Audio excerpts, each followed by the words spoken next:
closet. I pull out my Beretta. Pull my Beretta. He walks up to the closet.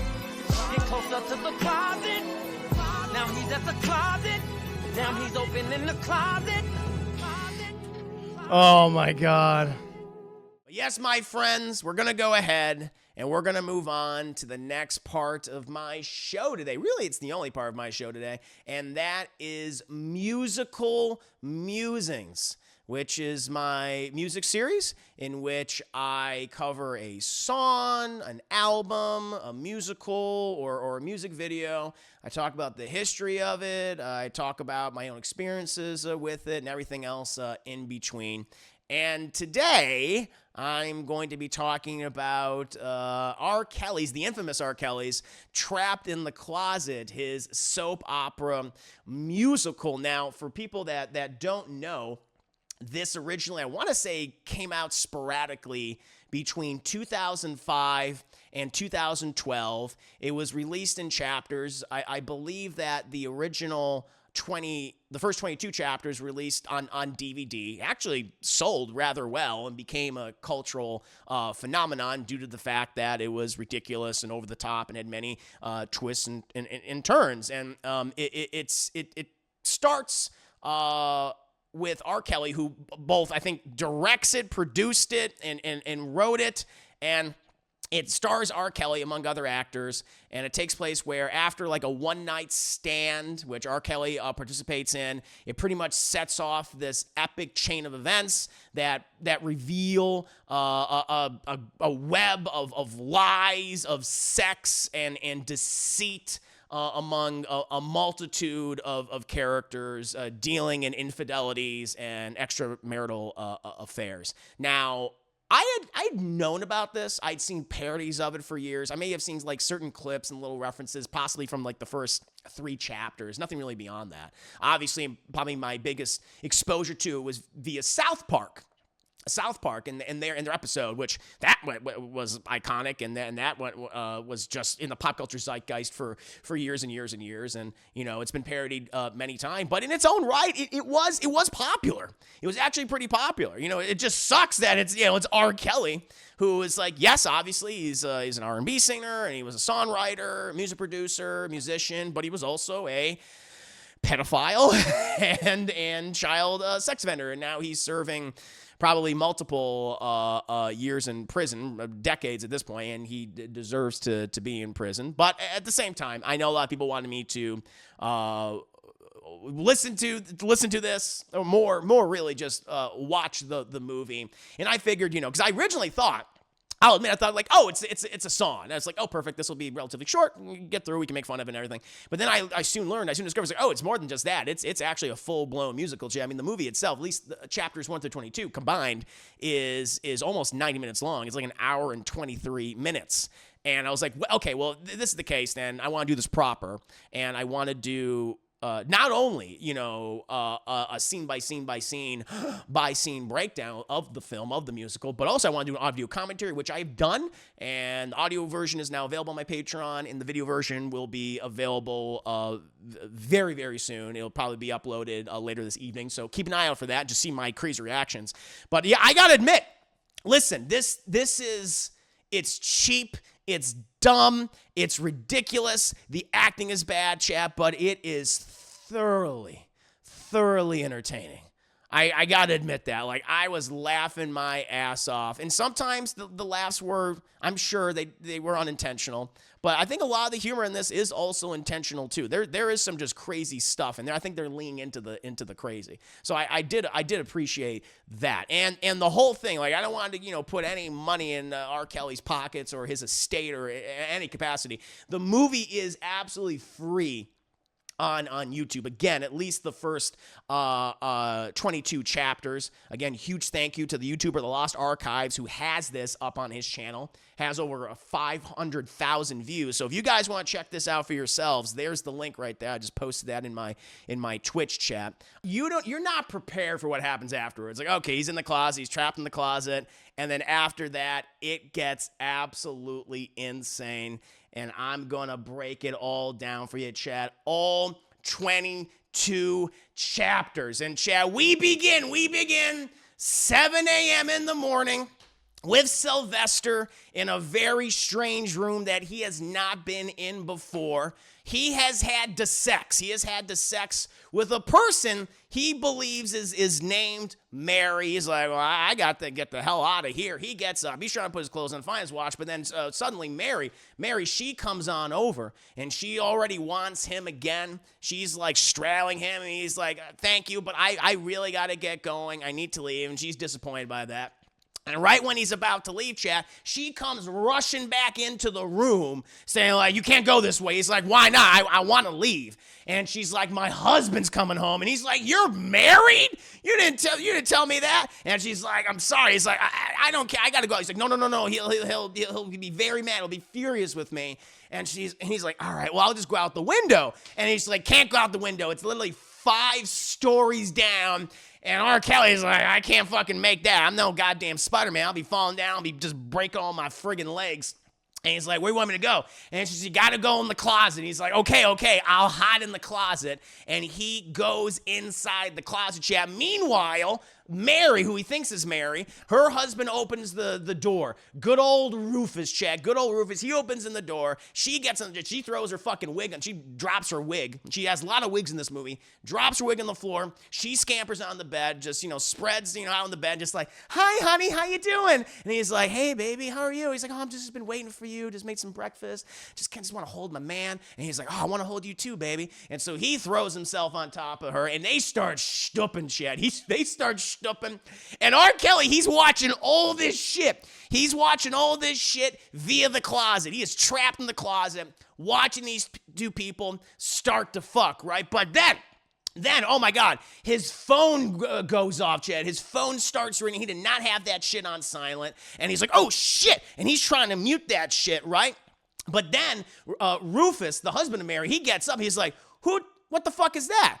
And she's like, oh, it's nothing, baby. It's just the phone going off. And he's just like, is someone here with you? And she's like, no, baby, no, everything's fine. He's like, you're not telling me something. You're acting all nervous and weird and sketchy. And she's like, baby, it's okay. Just come back to bed. It's okay. And he's like, thumbs up. So he begins just tearing the fucking place apart, chat. He starts tearing the place apart. He goes to the bathroom. He fucking just rips the curtain off. And he's like, where are you? Who's here? Who's here with you? He then goes back to the room. He starts looking under the bed, chat, checking all the drawers, checking the cupboards and stuff. But then he sees the closet, chat. He sees the closet. He's coming to the closet. He's standing in the closet. I'm trapped in the closet. He opens the closet. I pull out my Beretta. And he pulls out his Beretta, chat. As soon as Rufus opens up the closet, which contains an R. Kelly pulls out his gun. He pulls out his gun and points it. He fucking points it at Rufus. And she's like, you have Mary, whose actually name is Kathy, because Rufus is like, Kathy, who the fuck is this guy? And he's like, Kathy, you told me your name was Mary. And she's like, it's not what you think, baby. It's not what you think. And he's like, are you cheating on me? And R. Kelly's like, I don't care what the hell is going on between the 2 of you, but I want to get the fuck out of here, man. So back the fuck up, Rufus, okay? Back the fuck up. And Rufus, he refuses, though. He's like, wait a minute. I'm actually so glad that this is happening. And R. Kelly's like, what do you mean, man? Who are you talking about? He's like, hold on. And he takes his phone out. R. Kelly's like, I got my gun on you. He's like, it's okay. He takes his phone out and he dials on his phone. And the person on the end picks up. He's like, hey baby, can you turn around, come back here, okay? And then and the guy, whoever's on the phone says, yeah. And he hangs up, and everyone's like, who the fuck did you call? He's like, don't worry, it all makes sense to you in a minute. And like, not even a minute passes by. There's already a knock on the door, and Rufus, he goes and opens the door, opens it. And standing on the other side of the door is another man, another black man, and his name is Chuck. He ushers Chuck inside, and Chuck's like, what are you doing? And he's like, it's okay, I'll explain everything to them. And he's like, Kathy, R. Kelly, this is the man I've been fucking. Chuck likes to fuck. And it's like, whoa. And so now And so now, like, R. Kelly's shocked and confused because he didn't expect all this. And at this point, Kathy / Mary, she's completely irate and she's just stunned by all this. And she's furious, but especially because she's like, Rufus, you're a goddamn preacher. You know, you're always talking about the word of the Lord, and now you're committing sin. You're committing sin. And he's like, I know, but I just want, but and then he's like, he throws it right back in her face. He's like, well, listen, bitch, you were fucking cheating on me with Sylvester here, okay? So I think we're both in the wrong. R. Kelly looks very confused at this point, and he just pulls out his gun and goes, bam! He just shoots that shit in the air, which again, they're in an apartment complex, and they have neighbors upstairs and below them. And what if the bullet went up and killed somebody? What if it shot like a kid or something? R. Kelly don't give a damn. He pulls out his gun, he fires, and he's like, I'm done with y'all. I got to get the hell out of here, okay? And so he leaves while Kathy and Rufus and Chuck are just like, oh, they're having a panic attack because they thought like R. Kelly was straight up about to murder all three of them. But at this point, R. Kelly's like, I gotta fucking go home. And so he leaves, right? He leaves, and as soon as he gets into his car, he wants to call his wife, so he's having an affair, chat, because he just fucked Kathy, and it's like, oh, now we learned that R. Kelly's also cheating, too. Everyone's cheating on each other in this goddamn movie, chat, and he calls her, and the person, someone picks up on the phone, he's like, hey, baby, how you doing? And then, chat, he hears the voice of a man. He's like, yeah, what's up? And he's like, my God, and it's like, oh, shit, his wife, Gwendolyn, is cheating on him. And he's like, well, fuck this. And he just takes off. He just takes off in his car. He's driving. By the way, it's so fake. It's like he has this terrible green screen behind him. Looks like a shitty 90s sitcom where people are like driving back in the day. Just driving, and it's like, you shouldn't be spinning the wheel like that. You've just been going all across the road and hitting babies and everything. But he starts speeding, chat. But as soon as he starts speeding, woo, fucking cop. Here's the cop sign. We see those blinking lights, and he's like, shit. And so he has to pull over to the side of the road, pulls over the side of the road, chat, right? And as soon as he pulls over, cop gets out. We don't see the cop's face. Cop starts walking up, and R. Kelly turns to the cop, and the cop looks down, and it's Michael K. Williams from The Wire. Yes, chat, award-winning, multiple Emmy-nominated Michael K. Williams, rest in peace. You know, one of the late great actors that we've lost in the last couple of years, chat. Michael K. Williams. And he's, why the fuck were you speeding? He's like, I'm sorry, officer, but I'm trying to get home. There's something going on with my wife. And he's like, I don't want to hear it. He fucking writes him a ticket, and, you know, he goes back in his cop car, and R. Kelly, you know, goes on his merry way. He eventually gets to his home, eventually gets to his house, and very wealthy, clearly very wealthy. He parks the car. He's still very irate, though, because he heard that man's voice on his wife's phone. He goes in. He's looking around, chat, and he goes into the bedroom, sees her clothes all scattered on the floor and everything, like there's been a tryst of some sort, and then he looks over at the bathroom, and we just see this guy just fucking his wife in the shower, and he's like, what the hell? And he goes up there, and he opens it up thinking that he's just gonna be seeing these two just wet, very wet, just sudsy and soapy bodies just thrust into each other. But no, it's just his wife. His wife's just there. She's like, baby, what the hell's wrong? What's wrong with you? And he's just like, oh, I heard a man's voice on your phone when I called you, and that person picked up. It was a man's voice. It wasn't you. Who's here? He starts looking around. She's like, baby, what are you talking about? And that was my brother. Twan. Don't you know that he's getting out of prison? He's getting out of prison today, and he was here. He answered my phone. All right, I was in the shower, and he's like, well, okay. Yeah, no, baby, I'm sorry. I didn't mean to yell at you like that. She's like, it's okay, baby. It's all right. It's no big deal. And he goes over to the bed, but then suddenly she starts getting nervous. And she's like, oh, baby, I just want you to ravish me right now. And he's like, yeah, you want, yeah. He's like, yeah, you just got me feeling something. He's like, okay.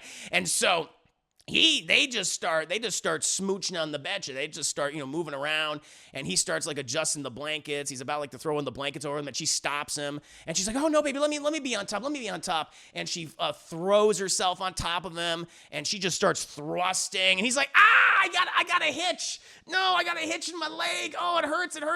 Like, no, get off of me, bitch. Get off of me." She's like, "No, baby, I'm about to fucking come. You're gonna make me climax." And he's like, you're killing me. And then she goes, "Ah!" And she climaxes, and he's like, "Oh!" Combination nutting. He's combination coming, but also in horrific pain. Throws her off of him, and he's like, "Ah!" And he does that thing where you got a cramp, you got a hitch, and you have to stretch out your leg, and then pull your foot back to make it feel better. And so he's doing the same thing. He's relaxing. He's doing the same thing. He's like, "Oh, God." And she's like, "Oh, baby, you just make me feel so good." He's like, "Well, yeah, you made me feel good too, but I was telling you I was hurting. I was in pain." And she's like, "Oh, I'm so sorry. I was just in the moment. I didn't want you to stop." He's like, Yeah. And so then he gets up, and he throws the blanket off the bed. He wants to clean the sheets. And there it is, chat. A well-used rubber seeped in semen. And he looks at her and goes, "What the fuck is this?" And she's like, "Baby, just let me explain to you." He's like, "Explain to me, why is there a well-used rubber just lathered in semen? That's not my semen right there." And she's like, "Oh, God, just let me explain. You just got to calm down. Calm down." He pulls out his gun, and he's freaking out. He's like, listen, bitch. You gotta tell me that motherfucker's name. I want to know my motherfucker's name." And she's like, okay, you just gotta stop yelling. Just sit down. And he's like, "No, I'm not gonna fucking sit down." And she sits down, and she's like, "Just please, I'll tell you. He's like, "All right, I'll fucking I'll sit down." He sits down, like with his back to the bed, just looking at her. And she says, "The person that I fucked while you were away was the cop that pulled you over." And he's like, "My God." Michael K. Williams. First of all, how did she know about the cop that pulled him over? That was not mentioned before. And so did she observe that? Did she observe that through the window? That doesn't make any sense, but it's like, oh my God, it was Michael K. Williams that did it. And then eventually we cut, and we see Michael K. Williams. It's like, because it cuts to him, and he's driving his fucking cop car all fake like and shit, and he's on his way back to the house. He's on his way back to see Gwendolyn, right? Because he wants some more of that thickness of Gwendolyn. So he's driving back. In the meantime.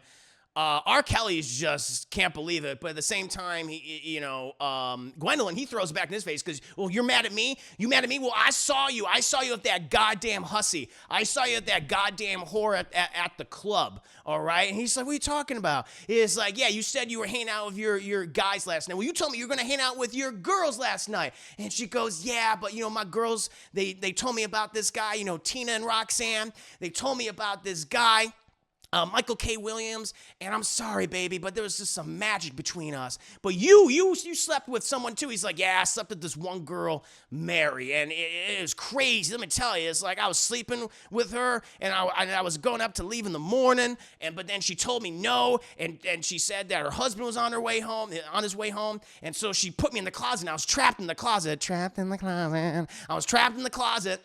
And then her husband comes in. He's tearing the place apart, just looking for me. And then he opens the closet. I pull out my gun, my Beretta, pulling at his ass. And I'm trying to leave. But then he tells me not to leave. I was like, "Man, you got to let me leave." And he's like, No, I'm glad this happened. And he's just recapping the events that we literally just saw. And he's like, "Hold on." He gets on his phone. He calls someone on his phone. And then like seconds later, he opens the door. And this guy walks in. And his name was Chuck. And he was fucking Chuck because Chuck likes to fuck. And it's like, whoa, he's gay or bisexual, I guess. I guess Chuck is gay, but Rufus is bisexual. Any case, I pulled out my gun. I shot in the air. And I got the hell out of here. And then I was pulled over by the cop. And then I came back here. And I thought you were cheating. Turns out you were cheating because after we had sex, I found the rubber, and now we started arguing and reveal like who the person was, and it was Michael K. Williams, the cop who pulled me over, which you somehow knew. And so we've now cut up to the present. She's like, yup. And they start laughing.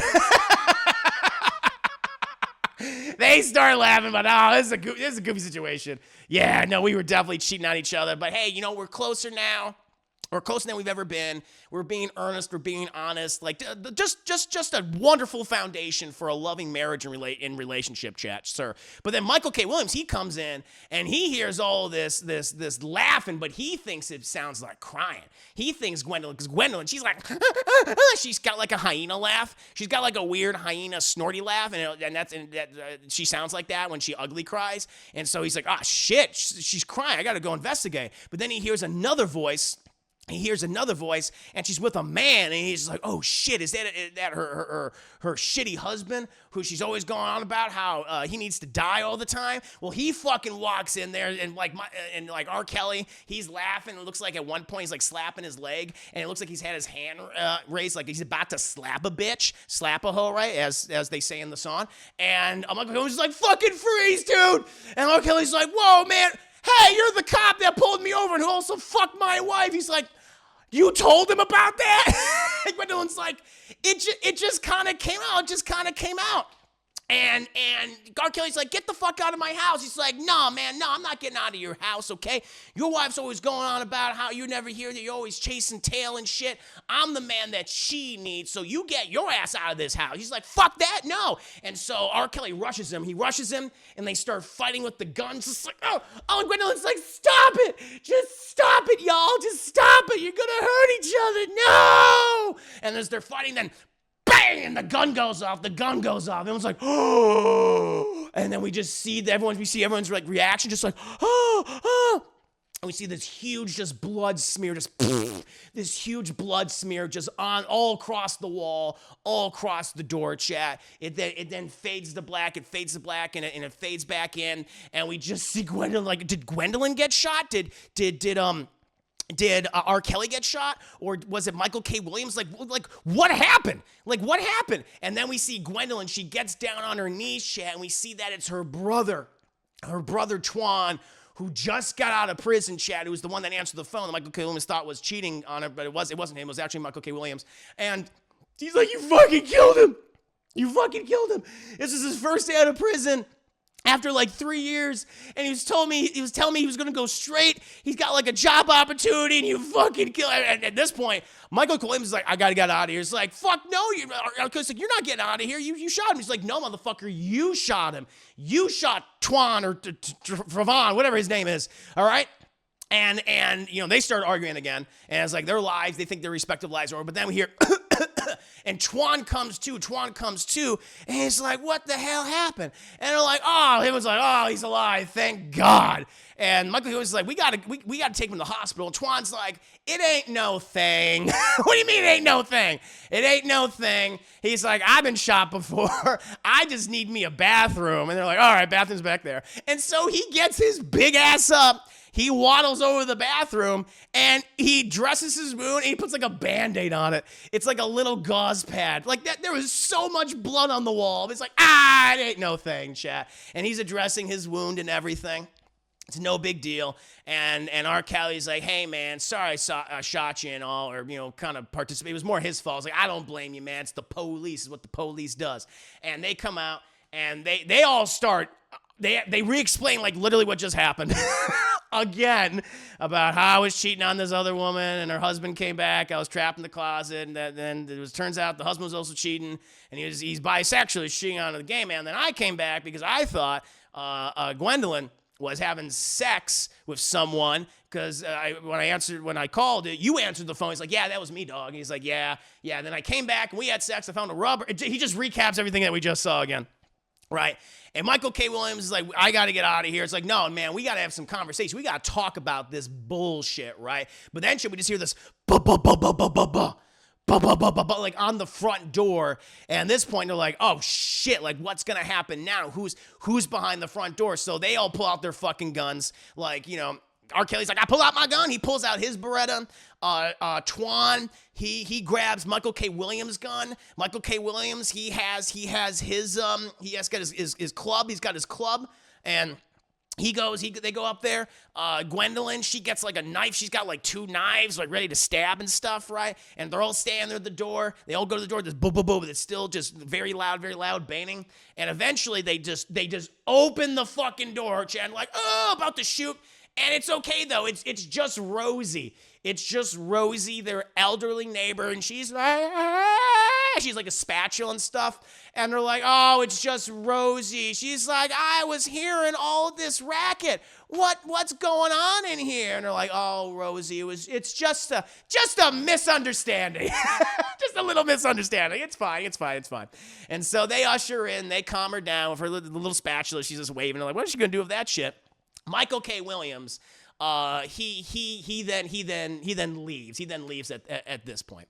Eventually, though, we then fade to black, then fade back in, and Michael K. Williams, his character's name is James, I believe. He is then in his cop car, and he's driving back home, and he calls up his wife, Bridget, and Bridget is a white woman. She's a very thick white woman. She has a very deep Southern accent, and she's like, oh, honey, you're on your way home already? He's like, yeah, I just need a break. I just need to see you. And she's like, oh, okay, well, I mean, if you gotta still work, it's no big deal. It's no big deal, ain't no thing. And he's like, no, I want to come home. She's like, all right, well, I made you your favorite. I made you a cherry pie. I know you love my pie.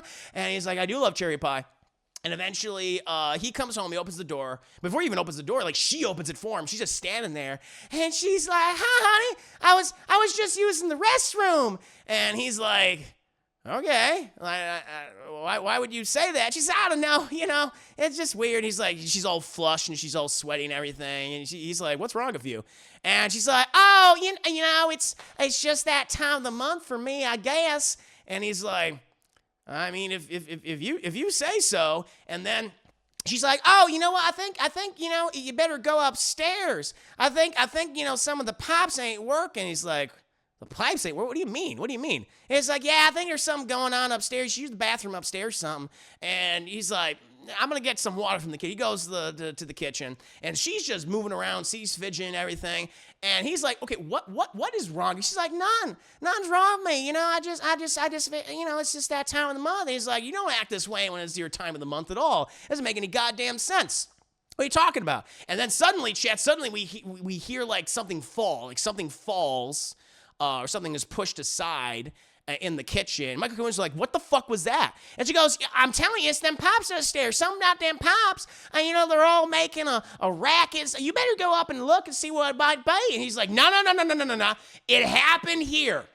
It happened in the kitchen. I heard it in the kitchen, right? And then he notices, Chase. He's kind of looking around. He moves the fridge over to see if there's something behind the fridge and stuff. Meanwhile, R. Kelly's in the closet narrating all this shit like a ghost. He's just there. I thought he was actually like physically there at first. But he's just observing everything trapped in that closet, watching Michael K. Williams. And then he notices the cherry pie. He notices the cherry pie on the kitchen table, but there's a slice missing. There's a slice of the cherry pie missing, chap.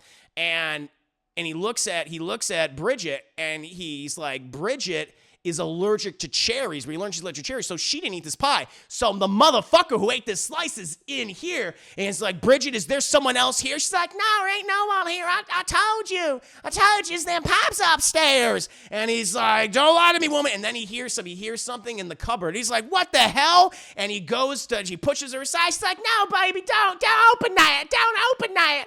And he goes and opens the cupboard, and then R. Kelly comes out of the closet and literally breaks the fourth wall and says, all right, everyone, you about to see some crazy ass shit, because in that cupboard is a midget.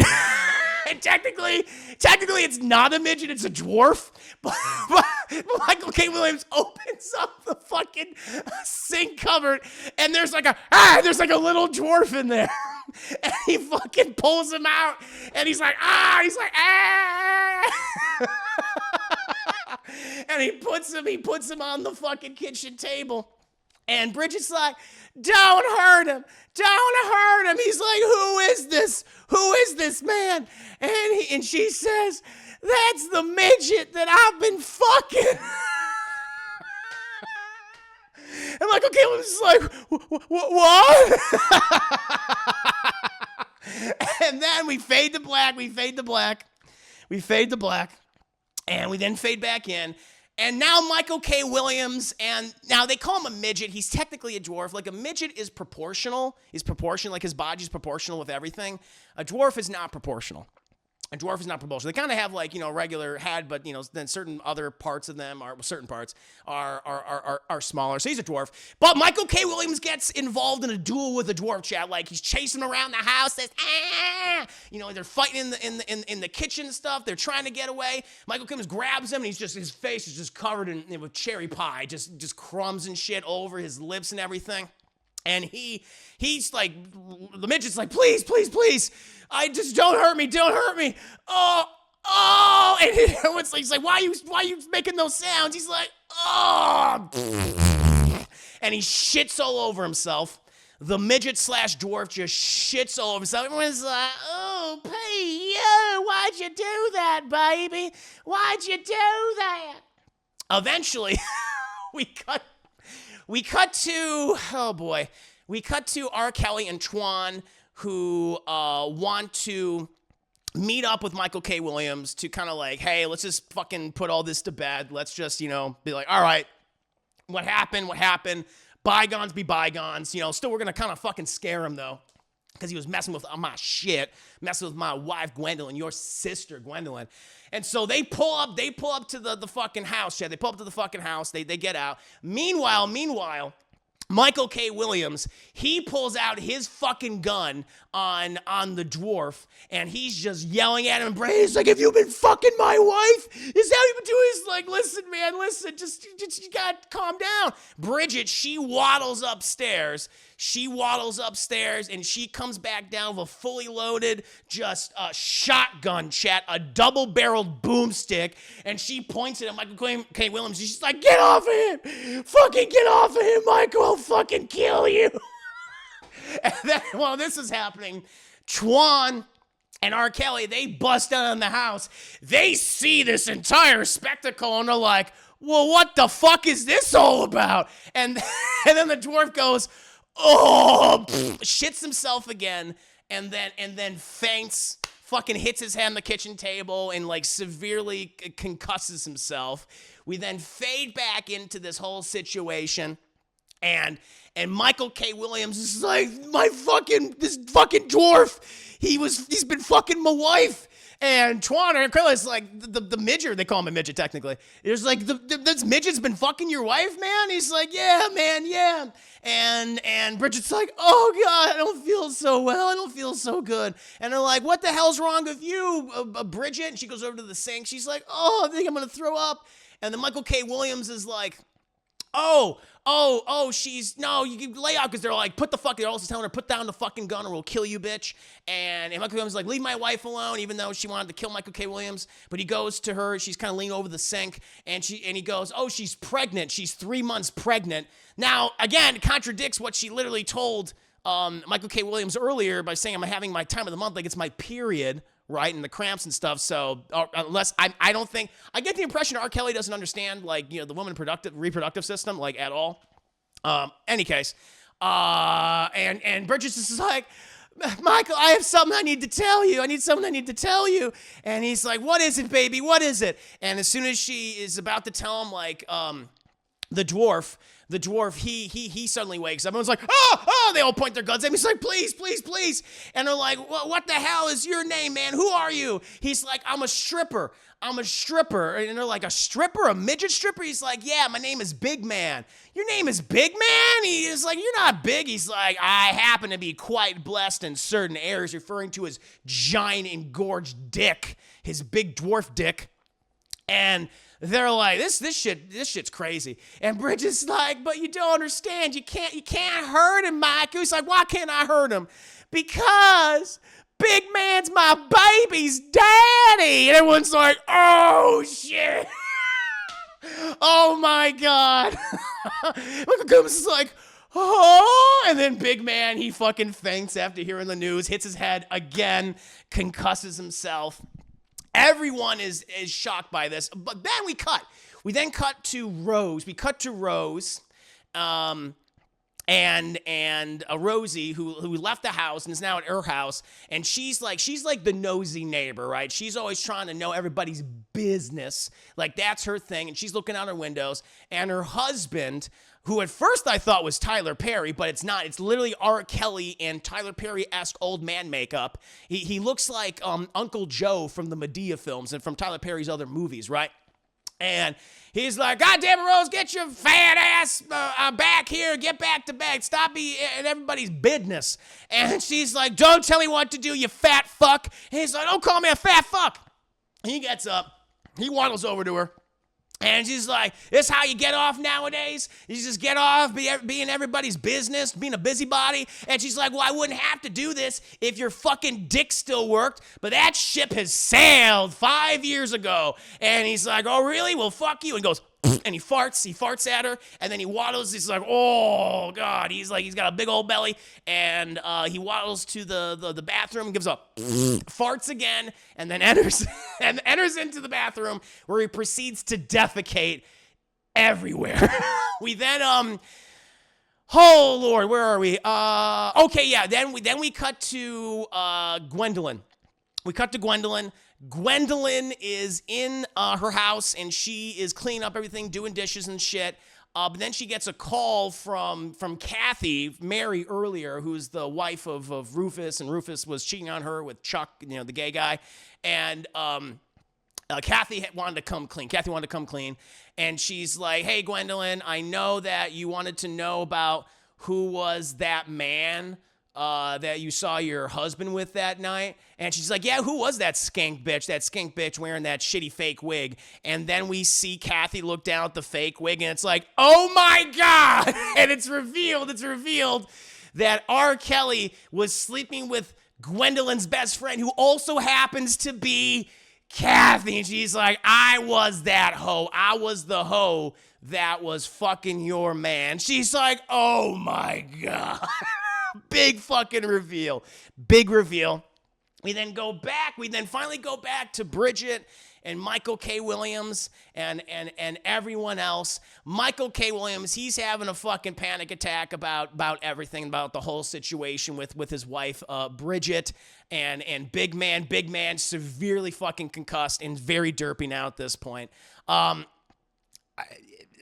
Twan and R. Kelly are like, all right, you guys got your own shit that you just have to deal with. We need to go.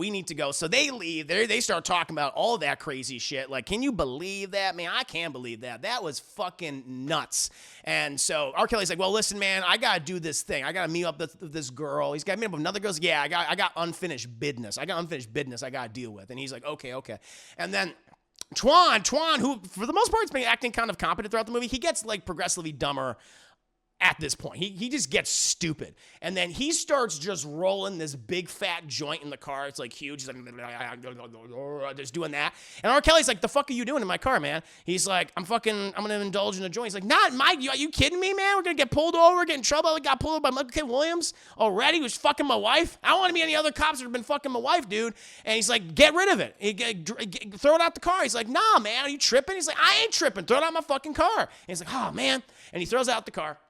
And they pull up to this restaurant name. I forget what the name is, chat. We're going to call it Jim Jam. Good old Jim Jam restaurant. They pull up, and he's like, listen, man, I'm going to go in this restaurant. Might be a little while. You just keep watch, okay? You just keep watch about the situation. And he's like, yeah, okay, no problem.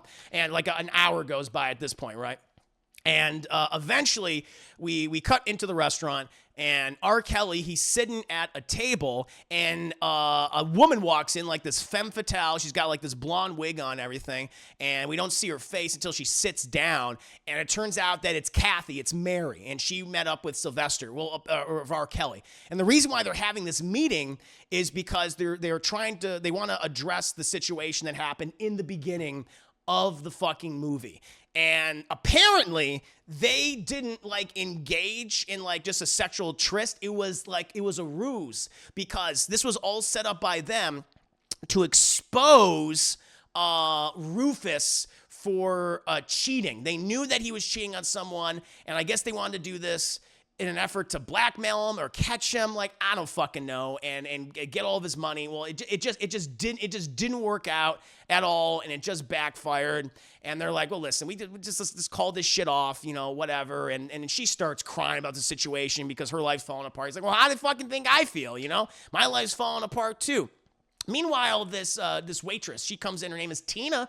And she asks him, "What do you guys want to order?" And you know, he orders a coffee. She orders a vodka straight up, like a double, I think.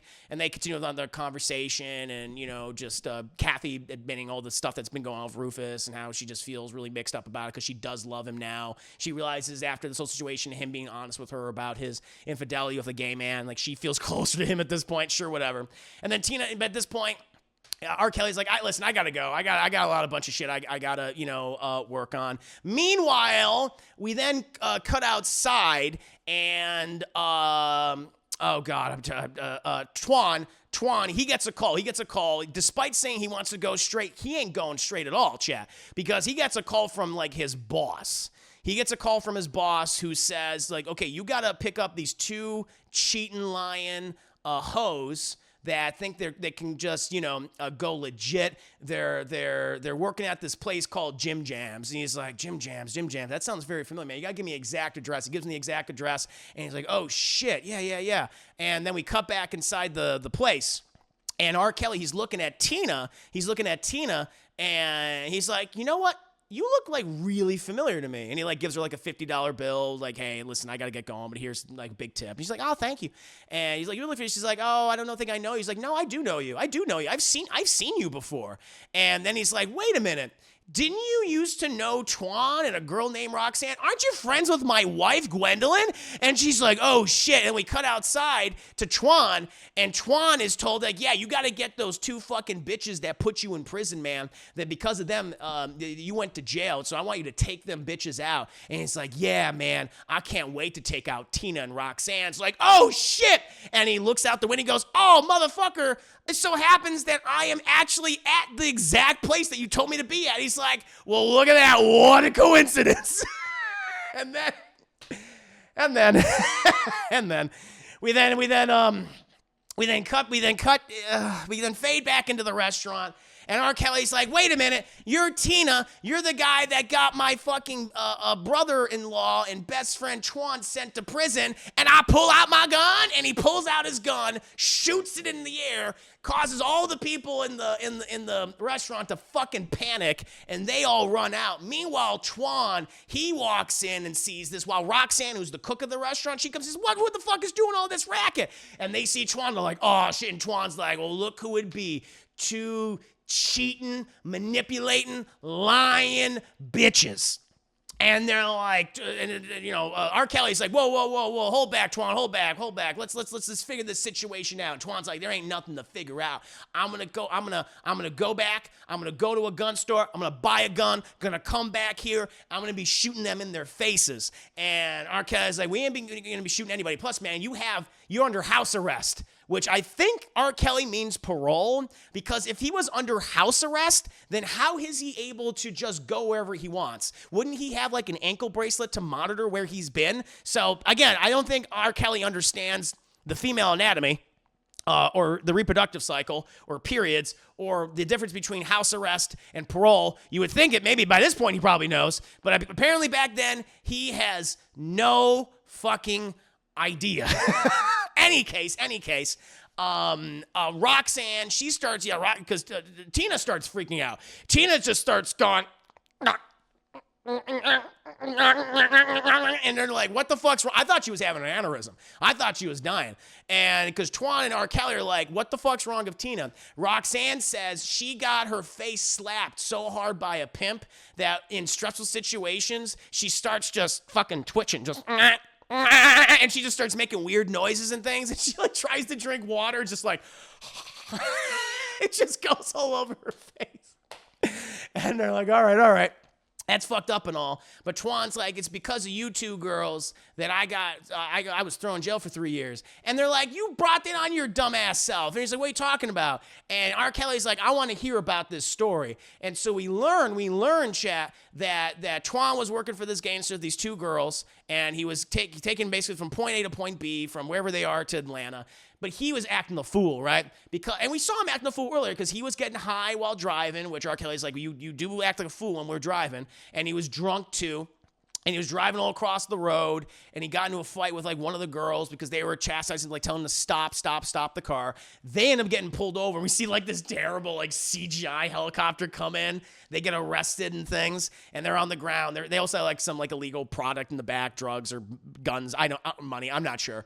And we then cut to them being interrogated, and Tina refuses to give up Twan.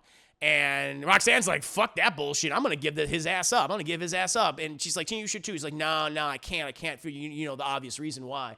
And Roxanne's like, yeah, so Twan, your girl, because he used to be in love. He used to, fuck Tina. She didn't give you up. I did, because I don't like your trifling ass. And Twan looks at Tina and is like, why didn't you give me up? You know, why?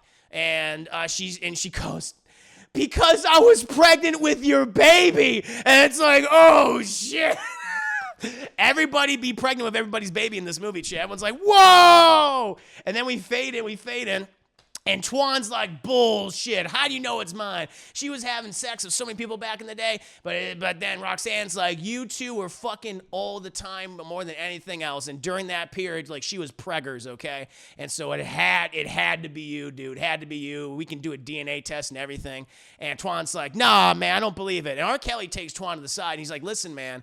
Listen, you're telling me that you came in here to kill these people? You're working for some gangster? You told me you were about to go straight. So why are you talking like this, okay? Nah, man, this is your opportunity to be a stand-up man. Be a stand-up man. You can be a father. You can be a good husband, all right? Not just a baby daddy, you know, that isn't paying child support. You can be a real man now, Twan. And I know sometimes you trifling, you acting a fool, but I see potential in you. And Twan, he hears this, and he's like, you know what, man? That I really appreciate just hearing that from you, R. Kelly.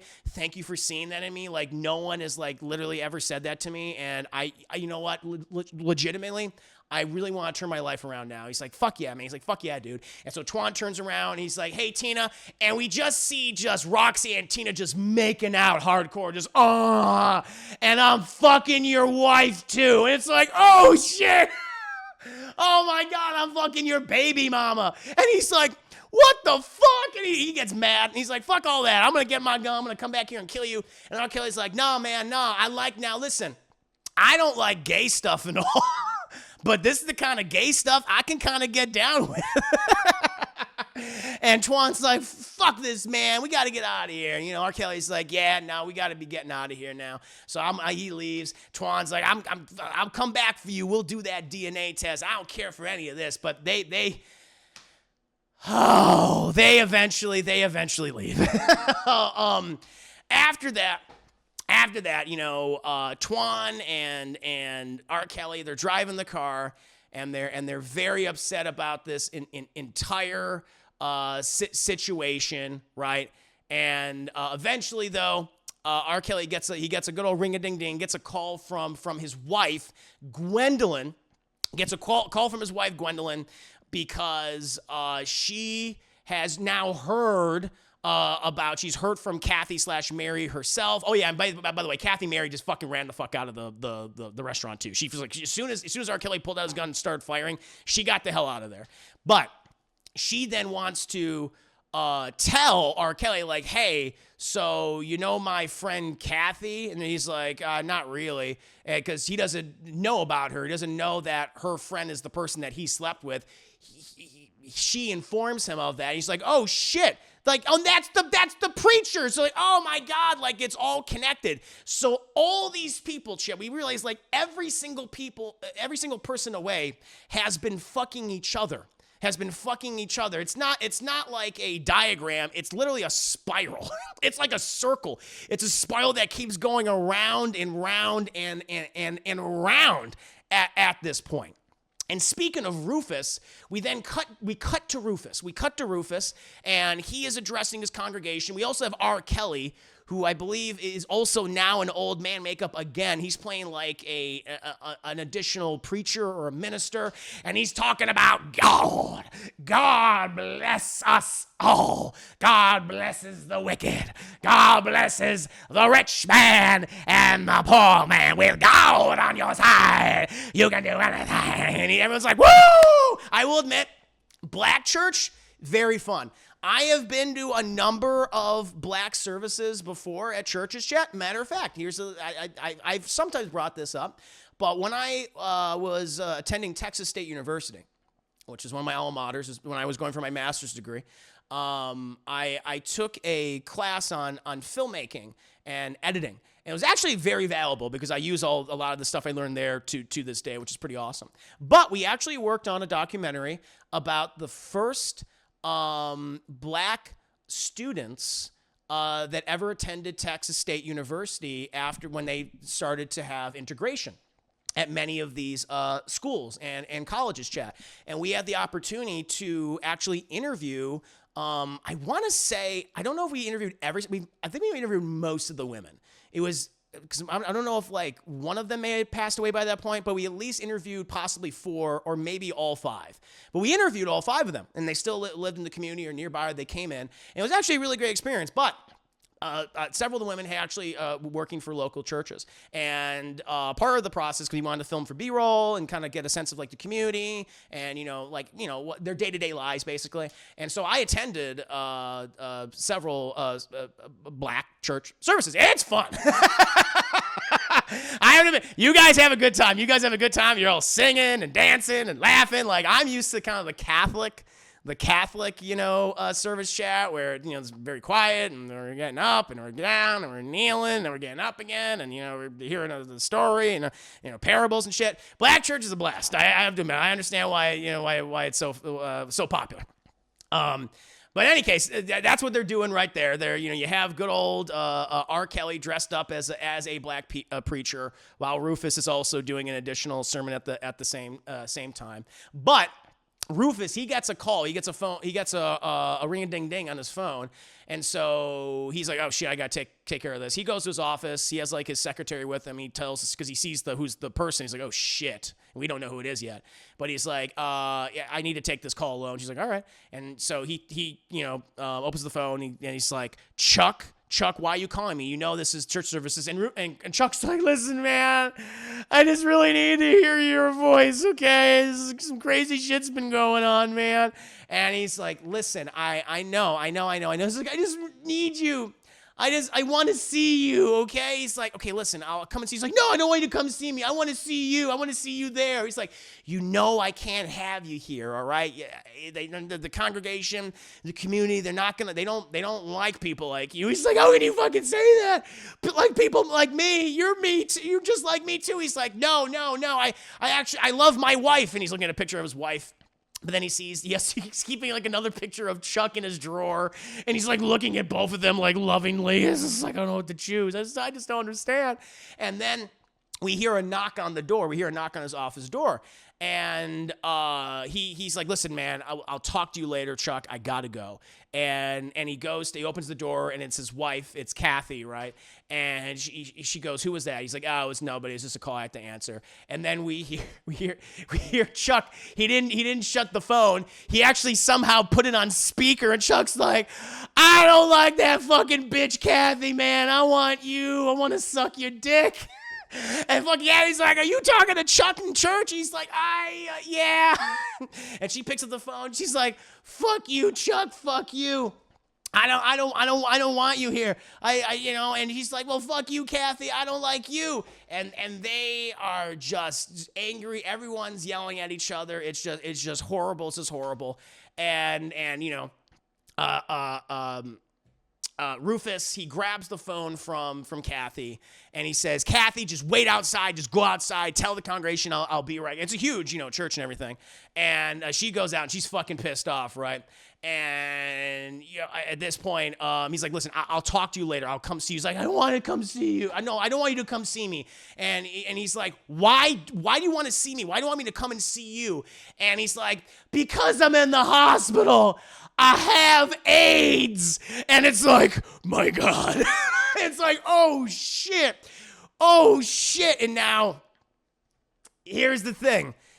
It's like, okay, he has AIDS. So put that in perspective, chat, because everyone has had sex with each other at this point. And it's like, holy shit. We then eventually cut to the choir. And R. Kelly is trying to save the soul of a pimp named Lucius, and they all start singing this song about you can do it, Pimp Lucius. They start singing about Pimp Lucius. You don't need to pimp no more. And Pimp Lucius is like, and he has like a stutter. He has like a stammer, and he's like, I won't be pimping no more. And they're like, yay. But then like his number 2 guy is just like, you're not gonna be pimping no more, but about the money. He's like, oh, I'm just telling them, I'm just at this place so I can pick up some hoes, man. Church hoes, them girls be crazy. And he's like, the money, baby. And he walks out of the church. We then cut to Rosie. Rosie, and she is knitting or reading up the Bible, and then her husband comes in.